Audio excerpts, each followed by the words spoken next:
Hey guys, আমি প্রশান্ত। আজকে আমি ওয়াটার কালার পেন্টিং আঁকবো। শুধু আঁকবো না, আমি তোমাদেরকেও শেখাবো। তো ভিডিওটা দেখতে থাকো কীরকমভাবে আঁকছি। আমি এখন একটি সিনারি আউটলাইন আঁকছি। রঙেদের ক্যাটাগরিতে ওয়াটার কালার অনেক জটিল একটা সাবজেক্ট। এই ভিডিওটা যারা বিগনার্স আছো, তারা ওয়াটার কালার শুরু করছো বা করেছো, পুরো ভিডিওটা দেখবে।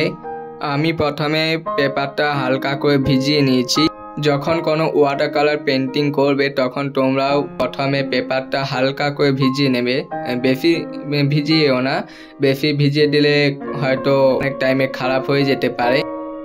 আকাশের কালারটা আমি কোবাল্ট ব্লু মিশিয়েছি। গাছের সাথে প্রথমে লেমন ইয়েলো, তারপর স্যাপ গ্রিন এর সাথে কোবাল্ট ব্লু মিক্স করে কালারটা তৈরি করেছি। এবারে নদীতে আমি হালকা করে জল দিয়ে ভিজিয়ে নেব, তারপর কোবাল্ট ব্লু হালকা করে নিচের দিকটা দেব। আর উপরে যে ঝোপঝাড় আছে তার জন্য হালকা সবুজে দিয়েছি।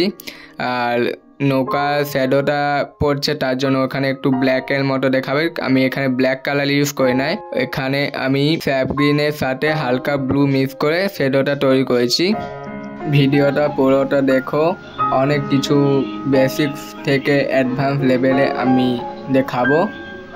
গাছের গুঁড়িটা আমি ইয়েলো কালার তারপর ব্রাউন দিয়েছি। নৌকাটাও তো সেম কালার দিয়েছি, প্রথমে ইয়েলো কালার তারপর ব্রাউন। তো আর নিচের দিকটা আলো একটু ডিপ হবে, তার জন্য ব্রাউনের সাথে হালকা নীল মিশিয়ে কালারটা দিয়েছি। ঘরের চালাটা প্রথমে ইয়েলো দিয়ে আমি তারপর হালকা লাল টাচ করে কালারটা তৈরি করেছি। ঘরের নিচের অংশটা আমি ইয়েলো কালার দিয়েছি। ওয়াটার কালারে বেশি ঘাটাঘাটি করো না, সিম্পলভাবে যদি করো তাহলে হয়তো আরও ভালো লাগবে। ঘরে শ্যাডোটা করার জন্য বানসিয়ানের সাথে কোবাল্ট ব্লু মিক্স করেছি। ব্রাউনের সাথে কোবাল্ট ব্লু যত মিক্স করবে তত কালারটা ডার্ক হবে। আমি সেম একই কালার ব্যবহার করেছি। গাছের গুঁড়িটার সময়ও আমি ব্রাউনের সাথে কোবাল্ট ব্লু মিক্স করে কালারটা তৈরি করেছি। এতক্ষণ যে কালারটা করেছি সেটা শুধু ফার্স্ট টোন। তো দেখতে থাকো কীরকম ভাবে আমি করছি, ঠিক সেইভাবে তোমরাও টেস্ট করতে পারো। কোবাল্ট ব্লুর সাথে স্যাপ গ্রিন মিক্স করলে একটি খুবই ডার্ক টোন তৈরি হয়। তো সেই কালারটা আমি গাছের ওপর অ্যাপ্লাই করব। এই রকম ভিডিও আরও পাওয়ার জন্য চ্যানেল সাবস্ক্রাইব করে আমাদের সঙ্গে থাকুন। এবার সেকেন্ড টোনটা আমি অ্যাপ্লাই করব। সেকেন্ড টোনটা কালারটা কীভাবে তৈরি করলাম সেটা আমি আগে একবার বললাম, যে ব্রাউনের সাথে কোবাল্ট ব্লু মিক্স করলে ডার্ক টোন হয়।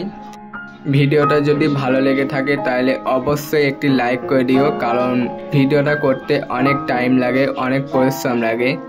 যেমন ভিডিও করা, তারপর এডিট করার পর আপলোড করা অনেক টাইম লাগে, অনেক পরিশ্রম লাগে।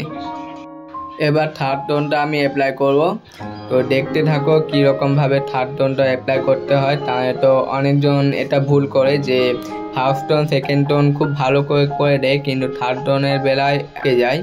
তো তাই বলছি ভিডিওটা স্কিপ করো না, স্কিপ না করে দেখতে থাকো। আশা করি এই ভিডিওটা থেকে ওয়াটার কালার সম্বন্ধে অনেক কিছু জানতে পেরেছো, শিখতে পেরেছো। ফেসবুকে এক ভাই কমেন্ট করেছিল, বলছে তুমি হিন্দিতে কথা বলো, তাহলে সাবস্ক্রাইবার ভিউজ অনেক বেশি হবে। কারণ অধিকাংশ মানুষ হিন্দি জানে, কিন্তু আমি ছবি আঁকা শেখাই, তো আমার প্রায় ছাত্রছাত্রীরা হিন্দি জানে না।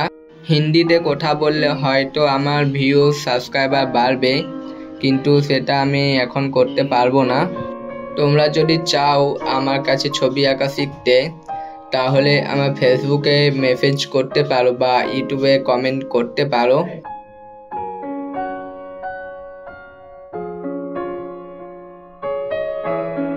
পেন্টিংটা কেমন হয়েছে সেটা কমেন্টে জানাবে। ওয়াটার কালার সম্বন্ধে যদি আরও কিছু জানার থাকে তাহলে সেটা ফেসবুকে যদি দেখো তাহলে মেসেজ করবে, আর ইউটিউব থেকে যদি দেখো তাহলে কমেন্ট করবে। ওকে বাই বাই, দেখা হচ্ছে নেক্সট ভিডিওতে। ধন্যবাদ, বাই, ভালো থাকবে।